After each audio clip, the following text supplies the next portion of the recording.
everybody, this is Mr. MegaManFan, and I thought I'd show you all the rewired entertainment center in the middle of my rec room. I set up a whole bunch of different consoles and a brand new switch box to switch between them all. Going from Nintendo to Atari 7800 here. This 7800 has been video modded by my good friend Fix-It Phil. As you can see, there are multiple consoles in here inside the cabinet. Right now the 7800 is running the Pac-Man collection, and we'll switch to another input here and you'll see the Super Nintendo is running Mega Man X2, and I think I might have to adjust the connection on that one because the picture is a little bit flaky, so I'll probably put in a better quality cable, get that one working a little smoother. And then you'll see we have Sonic the Hedgehog running here on the Sega Genesis.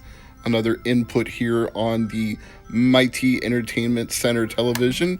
And switching back to Mega Man X2. Yeah, it looks like I need to change the cable on that, but the 7800 is looking smooth, as is the top-loading NES with the Cat House AV mod. But that is not all. We have one more console hooked up here, the Sega Master System. What a lineup. What's up, Mega Maniacs? This is Mr. MegaManFan, and this is my first ever episode of Genesis Does, which you may guess refers to their famous commercial from the 1990s where they took pot shots at Nintendo. Now, personally, I like both systems. I've got them both hooked up to this TV, but today I'm going to show you something that Genesis does that Nintendo don't. Virtua Racing. This game is exclusive to Sega Genesis, and like so many of the famous Super Nintendo titles, this is a chip-enhanced game. It has the Sega SVP microchip, which creates spectacular 3D polygon graphics and incredible speed. It's also 4-player. It's 3 exciting courses, 2-player split screen, and it is in this lovely box that I picked up from Pop Culture. Let's pop it open, and you can see this cartridge is massive. It is way bigger than a normal Sega Genesis cartridge, and I will give Super Nintendo credit for this. When they put the Super FX chip in things like Star Fox, the cartridge wasn't way bigger than a normal Super Nintendo cartridge. This one was a little dirty and it didn't work on the first try, so Q-tips and rubbing alcohol were required. And that's how you do it. You just rub the wet side gently along the contacts and dry with the other side, and then it looks like that if your cart's full of gunk. But once you're done, the game will work beautifully. Now, these graphics may not seem too mind-blowing to you, the viewer, in 2019, but trust me, in the 1990s, in the pre-PlayStation era, 3D polygonal graphics like this were truly something spectacular. This was not the norm for video games on consoles at the time, and even PC gaming, it wasn't exactly standard. You had some 3D games that were simulated 3D, like Doom and Wolfenstein 3D, but true 3D rendering was still only just starting to become an emergent technology. It wasn't fully developed and fleshed out to the degree that it is now in the present day.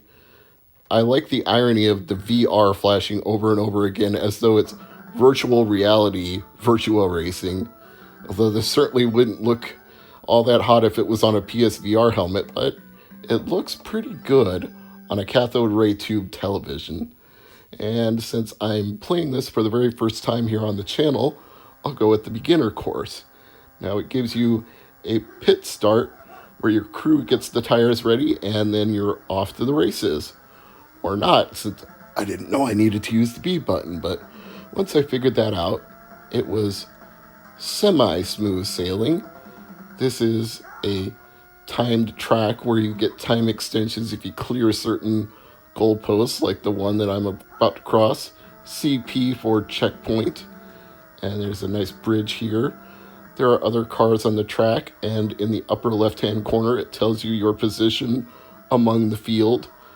And since I don't know how to drive this course well yet, I'm not very high up in the field. I'm running 13th right now, and I keep going into the grass or into the shoulder, so I'm not able to gain any position. And then when I was about to, I spun out completely, so not a fabulous performance by me there, but I did get the extended time, so I can give it a better try on my next roll around this circuit. I like that little leaf effect that it's blowing in and letting you know where you are on the course. I'm not doing too hot. I am using a very nice quality 6-button controller that doesn't have much wear and tear, but I obviously need to get the hang of like braking and drifting around corners and just generally being able to maximize the amount of time it takes me and get the lowest amount possible. Maximize sounds like more, but in this case, maximize would be less. I need to complete these laps faster and faster to gain time on my opponents, but since I can't this try, I'll end here. Genesis, Genesis,